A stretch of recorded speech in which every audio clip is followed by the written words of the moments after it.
بصوا يا جماعة how juicy they are. دي ألوانهم. تعالوا بقى نجرب مع بعض. حاسة يا جماعة إني عايزة أكلهم كده، فاهمين؟ مغرجين قوي. نشوف. الله حلو. كنت حاسة إن الابليكيتر ممكن تتكسر في إيدي، بس لأ طلعت ناشفة.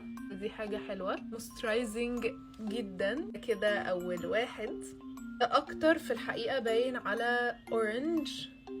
تعالوا نشوف. كمان عايزه اقول لكم ريحتهم فظيعه بجد، ريحتهم زي التوفي او الكاندي اللي كنا بناكلهم واحنا صغيرين. ترتيبهم على الشفايف ناعمين جدا، عجبني ده. اخر لون اللي هو روبي، انا حاسه ان ده اكتر واحد هيعجبني. بس تعالوا نجرب.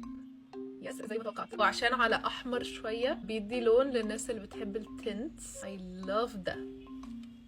حلوين قوي. قولوا لي ايه رايكم فيهم، وهل ممكن تشتروهم ولا لا. بس كده، باي.